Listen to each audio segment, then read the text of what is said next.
빨리 가려면 혼자 가라. 그러나 멀리 가려면 함께 가라. 라는 아프리카 속담이 있습니다. 아마 제가 의미를 풀어드리지 않아도 어떠한 얘기인지 다 아실 거라고 생각합니다. 지난주에 창립 11주년을 우리가 기념하면서 감사하면서 일어나서 함께 가자라는 주제로 하나님께 예배를 참 잘 드리고 또 감사의 시간을 가졌습니다. 무엇보다도 모든 성도가 한 주제에 한 마음 한 뜻이 되었다는 것이 무엇보다 감사하고요. 일어나서 함께 가자라는 그러한 주제를 다 같이 마음 가운데 품었다는 것이 무엇보다도 감사했습니다. 우리 하나님께 다시 한번 영광의 박수로 나아가겠습니다. 감사합니다. 자, 그런데 이러한 슬로건, 일어나서 함께 가자라는 이 주제는 이제 지난주로 끝이 나는 것이 아니라 이제 계속 되어져야 할 줄 믿습니다. 믿음 안에서 그 나라 가기까지 정말 많은 주제로 영상도 만들고 찬양도 하고 또 스페셜 게스트도 모셨고 또 너무 아름다운 데코레이션으로 우리가 저녁 식사도 같이 했지만 이러한 하나님 나라의 확장과 하나님 나라의 누림이 우리 교회를 통해서 계속 이어지기를 소망합니다. 그래서 그 나라 가기까지 계속 여러분들과 함께 걸어가는 저와 여러분들이 되시길 간절히 소망하고 축복합니다. 우리 그래서 우리 옆 사람에게 다시 한번 우리 인사할 때 끝까지 함께 갑시다. 우리 한번 옆 사람에게 인사하겠습니다. 끝까지 함께 갑시다. 끝까지 그 나라에까지 함께 갑시다. 자, 오늘 전도서의 주제는 굉장히 간단합니다. 따라해볼까요? 한 사람보다 둘이 낫다. 너무 간단해요, 사실. 근데 또 원어적으로 조금 더 딥하게 들어가 보면 둘이라는 어떠한 그런 숫자를 의미한다기보다는 하나보다 여럿이 낫다. 이왕이면 하나보다 여럿이 낫다라는 것을 오늘 이 전도서에서 강조하고 있습니다. 구약에서 개인적으로 제일 좋아하는 정경을 꼽으라면 저는 주저없이 전도서를 꼽을 수 있습니다. 인생의 전반적인 지혜를 다루고 있어요. 우리가 살아가는 데 있어서, 우리가 일상생활을 하는 데 있어서, 우리가 또 많은 지혜가 필요한 곳에 있어서 하나님의 지혜 그리고 인간사의 지혜를 너무나 잘 다루고 있고요. 특별히 하나님의 섭리 안에서 우리의 삶, 우리의 인생이 어떻게 재조명되는가, 말씀으로 우리의 삶을 어떻게 비춰볼 수 있는가, 이런 것들이 너무나 잘 정리되어 있습니다. 그리고 솔로몬의 전성기, 솔로몬의 어떤 잘 나갈 때 저술했던 저술 활동이었던 책이 아니라 솔로몬이 이제 나이가 들고 정말 삶의 지혜뿐만이 아니라 하나님의 지혜에 도달했을 때 자신이 정리한 정경이기 때문에 어떻게 보면은 솔로몬의 노년의 그 지혜의 집합체, 집약체라고 할 수 있을 만큼 정말 엄청난 내용들을 다루고 있습니다. 전도서의 주제를 가장 잘 표현한 문구가 하나 있습니다. 제가 풀러 신학대학교에서 공부할 때 들었던 과목 중에 영화와 신학이라는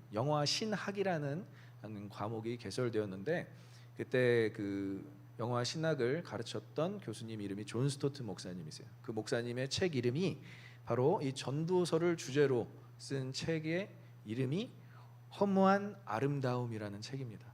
이 책에는 정말 우리의 인생은 허무하지만 그 안에 담겨진 진리, 아름다움이 있다는 것을 강조하는 책이고요. 많은 영화들을 소개하면서 우리의 인생을 조명하고 있는 영화들이 어떻게 이 허무한 아름다움을 드러내고 나타내고 있는지 그렇게 잘 소개해주고 있는 책이기도 합니다. 그래서 전도서의 전반적인 주제는 다 헛됨이에요. 헛됨. 헛되고 헛되니 모든 것이 헛되다. 마치 모든 인생에서 헤아려서 하는 모든 것들을 다 부정하듯이 헛되고 헛되니 모든 것이 헛되다라고 주장하고 있습니다. 첫 번째는 인생의 헛됨이에요. 근데 인생의 헛됨으로 내용이 끝나는 것이 아니라 그 인생의 헛됨 속에서도 하나님 안에서 삶의 의미를 재발견할 수 있다.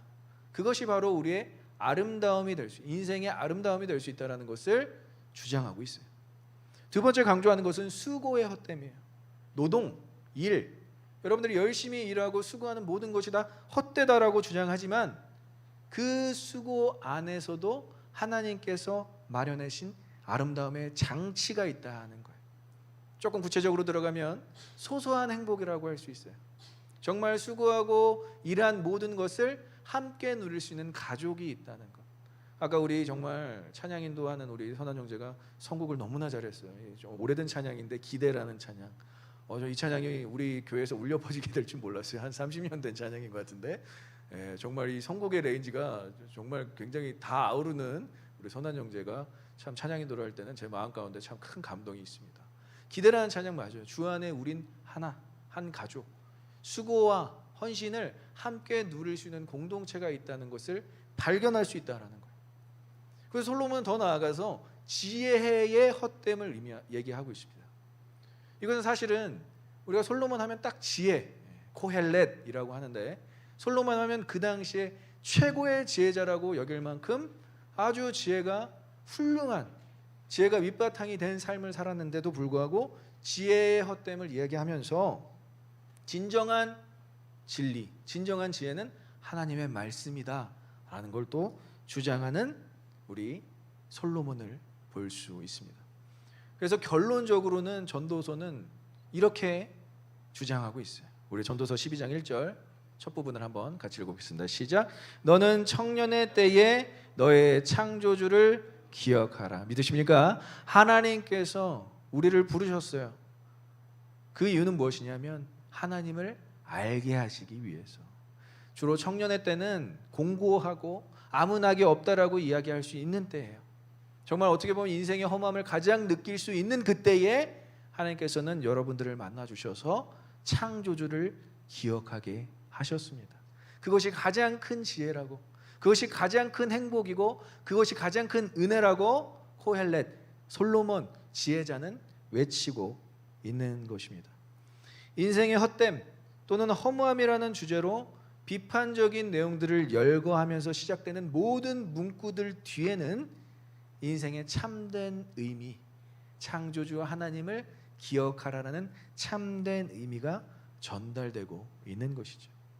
이것이 다른 사람이 아닌 총 모든 것을 다 누렸고 모든 것을 다 갖추고 있었고 모든 지혜를 다 섭렵했던 솔로몬이 외치고 있는 것이어서 더 신빙성이 우리에게 전달되고 있습니다. 우리 게임 좋아하시는 형제들 많이 있는 걸로 알고 있는데 가장 무서운 사람이 누구죠? 경험치가 100인 사람이에요.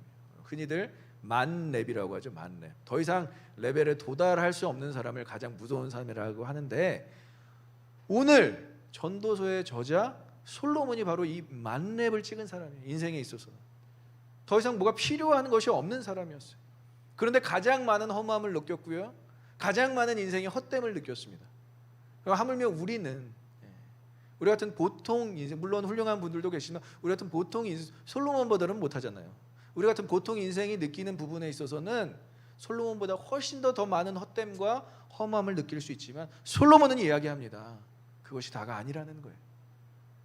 우리에게는 하나님 아버지가 계시고 그분이 우리의 창조주이시며 온 세상은 그분의 말씀으로 창조되었다는 것, 여러분들 꼭 기억하시길 간절히 소망하고 축원합니다. 그 지혜가 우리에게 있기에 우리의 삶은 흔들리지 아니하고 우리의 삶은 영원한 허무함으로 인도되지 않는다라는 것을 알 수가 있어요. 그래서 가장 무서운 사람은요, 여러분, 무섭다라는 것은 여기에서 뭐 우리를 두렵게 하거나 이런 존재가 아니라 여러분들이 대할 때 가장 무서운 사람은 똑똑하고 잘나고 열정 있고 막 강한 사람이 아니에요. 어떻게 보면 모든 것을 다 도달한 사람. 이것을 사도 바울은 이렇게 표현합니다. 일체의 비결. 한번 우리 빌립보서 4장 12절 같이 읽어보겠습니다. 시작. 나는 비천에 처할 줄도 알고 풍부에 처할 줄도 알아 모든 일 곧 배부름과 배고픔과 풍부와 궁핍에도 처할 줄 아는 일체의 비결을 배웠노라. 아멘. 이 일체의 비결은 마치 잔잔한 호수와 같은 상태, 요동함이 없는 상태, 하나님께서 이 사람을 통해서 모든 일을 할 수 있는 상태. 그래서 이 다음에 나오는 구절이 내게 능력 주시는 자 안에서 내가 모든 것을 할 수 있다라고 고백을 하는 것입니다. 여러분들의 삶이 이 일체의 비결을 아는 데까지 인도함을 받기를 간절히 소망하고 축원합니다. 그러면 하나님의 모든 일들을 다 감당할 수 있고요, 우리가 함께하는 모든 일들을 다 감당할 수가 있어요. 이 일체의 비결을 안다는 것은 정말 어려운 일이에요. 지금 뒷자리에 저희 아내와 저희 아기가 이렇게 함께 예배드리고 있는데 참 여러분들이 많이 기도해 주시고 또 관심 가져 주시고 사랑해 주셔서 이렇게 또 함께 예배드릴 수 있는 것 같습니다. 감사합니다. 그래서 사실 요즘에 아이를 키우면서 이 일체의 비결에 대해서 다시 한번 경험하고 있어요. 왜 배고플까? 왜 배부를까? 그렇지만 이 배고픔과 배부름을 다 초월한 상태는 과연 어떠한 상태일까? 이런 것들을 많이 묵상하게 됩니다. 여러분들이 즐겨 보시는 TV 프로그램이라고 생각해요. 나 혼자 산다, 뭐 미운 우리 새끼, 뭐 이러한 TV 프로그램들을 가끔씩 제가 보면서 이 초창기에 이 프로그램들의 그 취지가 혼자 사는 것이 얼마나 외로운지, 그리고 정말 혼자 독고로 사는 정말 오래 결혼하지 않고 혼자 독고로 사는 것이 얼마나 처량한 건지 그것을 방송에서 나타내기 위해서 이 방송을 처음에 시작했다라고 이야기를 해요. 근데 갈수록 방송이 어떻게 되죠? 계속 혼자 사는 사람들끼리 모여서 시간을 보내고 외로움을 달래는 모습들로 점점 바뀌고 있는 것을 볼 수가 있어요. 두 프로그램 다. 저는 그런 생각을 했습니다. 이 정도면 프로그램 이름을 바꿔야 되지 않은가. 너 혼자는 절대 못 산다, 뭐 이렇게 바꾸던가, 미운 우리 새끼들끼리 함께 모여서 외로움을 달래자, 뭐 이렇게 바꿔야 되지 않을까 싶습니다. 결국은 사람은 절대 혼자 못 산다라는 것을 이야기하고 있는 거예요. 우리가 외로움과 어떤 슬픔과 고독함에 빠져서 무언가 돌을 닦는 것이 기독교가 아니라, 기독교는 함께 가는 것이 기독교입니다. 교회는 함께 가는 것이 교회 공동체라고 이야기할 수 있어요. 그래서 에베소서 2장에서도 함께 지어져 가느니라 라는 것을 에클리시아로 정의하고 있는 것이죠. 그래서 여러분들은 함께인 줄 믿습니다. 여러분은 혼자가 아니에요. 무슨 일을 하든, 하나님께 예배하든, 하나님께 헌신하고 희생하든 함께하는 공동체라는 것이죠. 이것을 강조하기 위해서 솔로몬은 오늘 해 아래서 하는 수고, 노동이 헛되다라는 것을 강조하면서 시작하고 있어요. 우리 한번 7절과 8절, 오늘 본문은 아니지만 한번 같이 읽어보도록 하겠습니다. 시작. 내가 또다시 해 아래서 헛된 것을 보았도다. 어떤 사람은 아들도 없고 형제도 없이 홀로 있으나 그의 모든 수고에는 끝이 없도다. 또 비록 그의 눈은 부요를 족하게 여기지 아니하면서 이르기를 내가 누구를 위하여는 이같이 수고하고 나를 위하여는 행복을 누리지 못하게 하는가 하여도 이곳이 헛되어 불행한 노고로다. 정말 8절에는 어떤 한 사람이 아무도 없는 그 상태에서 최선을 다해서 살아가는 수고의 헛됨을 강조하고 있는 구절이 8절이에요. 그러니까 자신이 왜 일을 하는지도 모르고요, 누구를 위하여 사는지도 모르고요, 자신을 위하여도 살지만 자신을 위하여 사는 것조차 허무하게 느껴지는 그 상태에 이르렀다는 것을, 총체적인 난국을 이야기하고 있어요. 근데 이것으로 이렇게 끝나는 것이 아니라 오늘 우리는 9절부터 읽었잖아요. 이렇게 반전을 주기 위해서 극적인 장치, 부정적 내용을 다루면서 턴어바웃 시키는 솔로몬을 볼 수가 있어요. 부정적인 부분에서 긍정적으로, 또 지극히 인본주의적인 부분에서 신본주의로, 휴머니즘에서 데이즘으로 가는 전도서를 여러분들이 발견하셔야 돼요. 우리는 인본주의 혹은 개인주의, 이기주의 이런 것들을 너무 중요시 여겨서 세상적 가치에 혼용되기 쉽다라는 거예요. 그렇지만 솔로몬은 계속 주장합니다.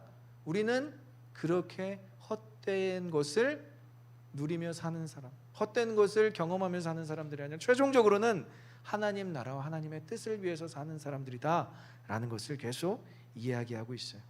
그래서 독고하는 자의 수고와 부의 창출의 허무함을 극대로 표현하는 오늘 8절을 보면서 수고하는 목적이 누구를 위함도 아니요 최종적으로는 나를 위함도 아닌 극도의 허무함으로 내려갈 수 있는 그 상태를 보여주고 있어요. 그리고 나오는 구절이 바로 오늘 우리가 읽었던 9절의 내용이라는 것이죠. 세상에서 많은 거짓말들이 있죠. 여러분들을 속이고, 여러분들이 어렸을 때 교육받았을 때 여러분들을 정말 혼란스럽게 했던 거짓말 중에 하나가 너만을 위해서 살아라, 너의 행복이 다야, 너의 행복부터가 우선이다 라고 많은 거짓말들을 들으며 살아왔어요. 우리 세대도 마찬가지고 우리 다음 세대도 그러실 것이고 우리 전 세대도 마찬가지고 이런 말들은 아마 다 들어봤을 거예요. 근데 이것은 성경적 가치관과 완전히 대립되는 거예요. 성경은 우리에게 뭐라고 얘기하고 있느냐? 남을 섬기는 자가 큰 자라고 이야기하고 있습니다. 섬기는 자가 진정 큰 자라고 이야기를 하고 있어요. 이것을 기독교 황금률이라고 부를 만큼 예수님께서는 중요하게 여기셨어요. 예수님도 섬기는 위치에 이 땅에 오셨다라고 자신 스스로가 주장하고 있습니다.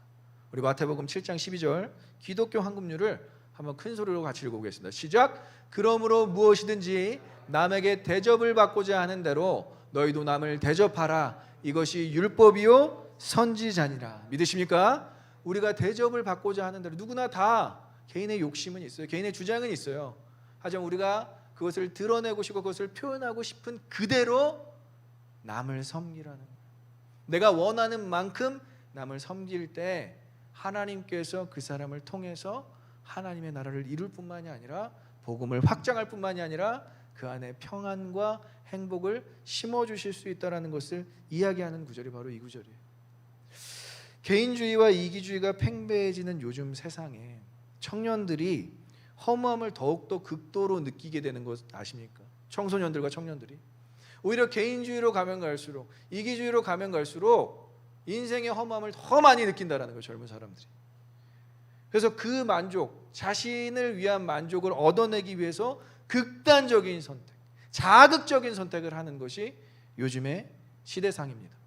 마약, 게임 중독, 심지어 자해까지도 이루어지는 것이 요즘 시대의 풍조예요. 왜 이런 현상이 일어날까요? 바로 개인주의와 이기주의의 만연함 때문에 그렇다라는 것이죠. 근데 여러분 진짜로 남을 위한 수고와 남을 위한 헌신과 남을 위한 희생을 할 때 정말 자신의 삶에 기쁨이 온다라는 것을 알고 있습니까? 저는 적어도 우리 오버플로잉 교회 성도들은 이러한 남을 위한 섬김을 통한 기쁨을 누려본 분들이라고 생각을 해요. 적어도 교회 생활을 하면서 나를 위해서 이기적으로 개인적으로 무언가를 원하기 때문에 헌신하고 수고한다기보다는 정말 서로를 위해서 헌신하고 희생하는 모습들을 굉장히 많이 보고 있습니다.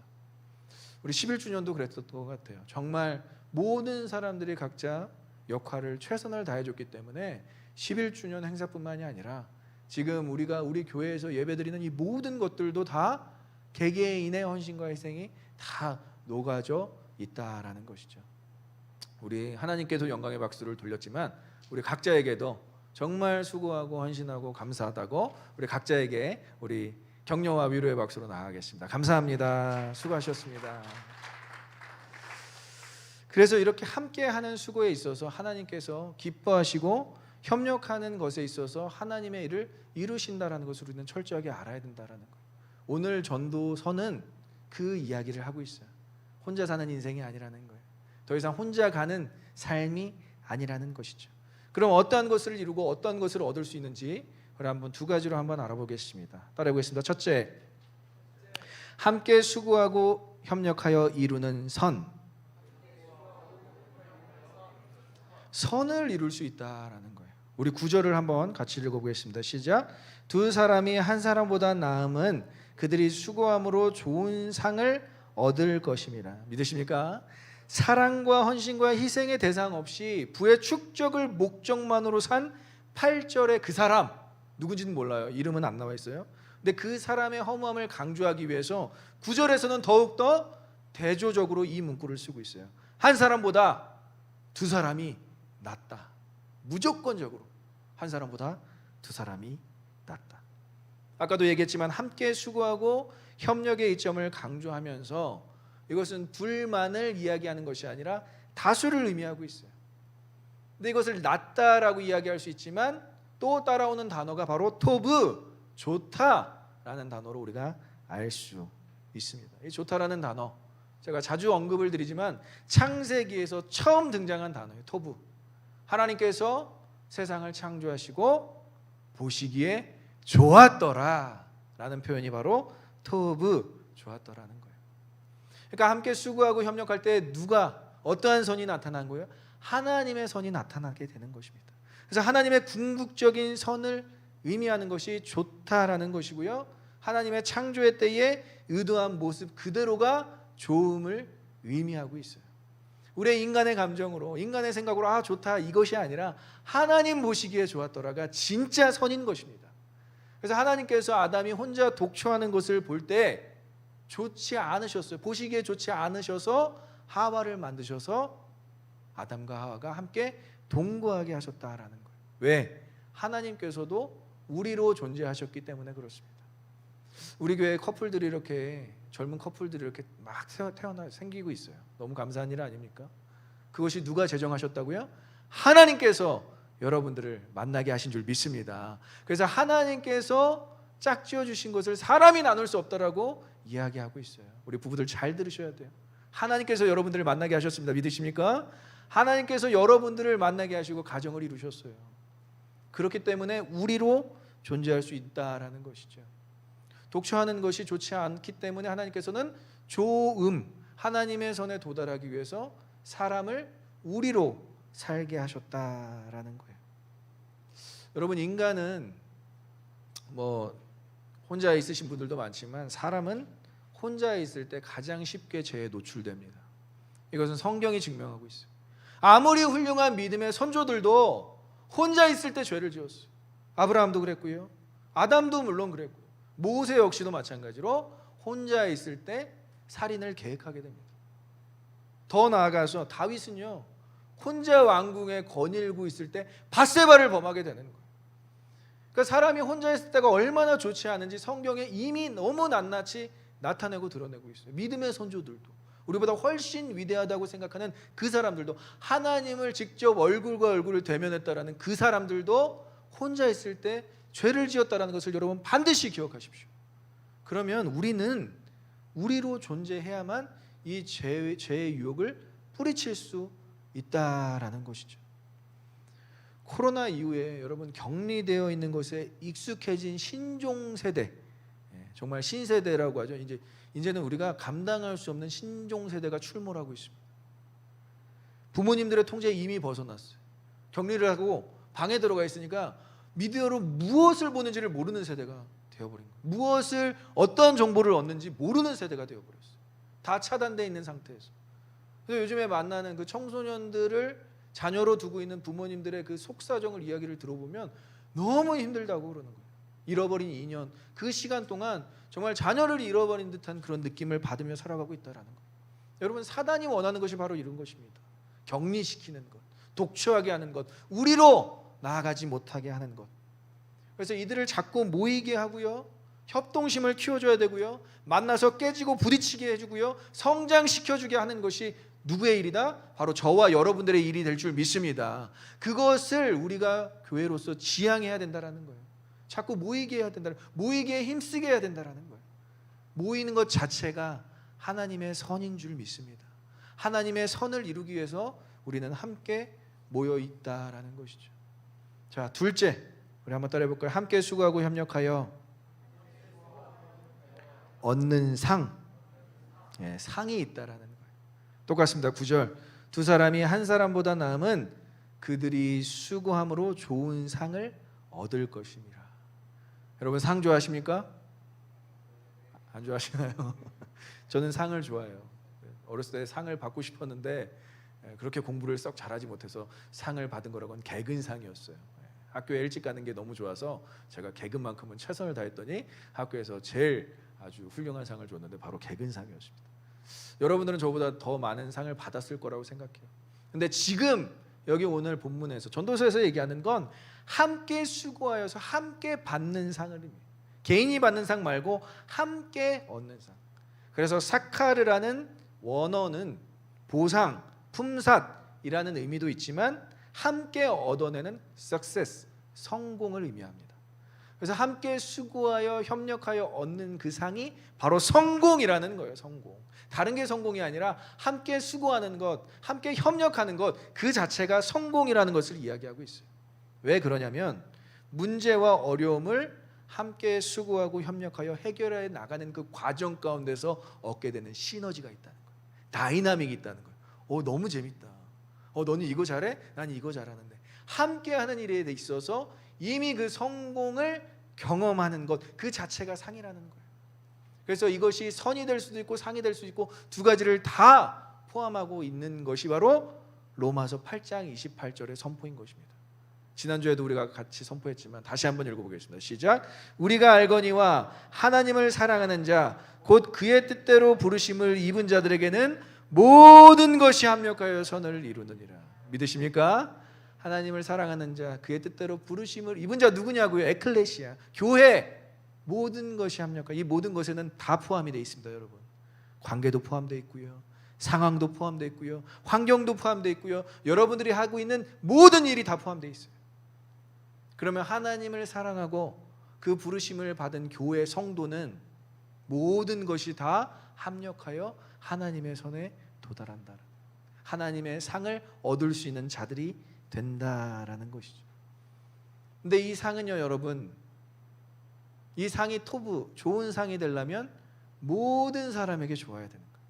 모든 사람에게 그 상이 가치가 있어야 된다라는 거예요. 공동의 목표를 가지고 합력하였어요. 공동의 목표를 가지고 함께 수고하였어요. 그런데 하나님의 사역의 결과가 좋지 못할 경우 분명히 있다라는 거예요. 결과가, 과정이 아니라 결과가 우리가 생각했던 거랑 다르게 갔네? 이러한 경우가 있다라는 거예요. 그것이 개인의 문제일 수도 있지만 꼭 공동체적으로 받아들여야 되는 어떠한 결과인 거예요.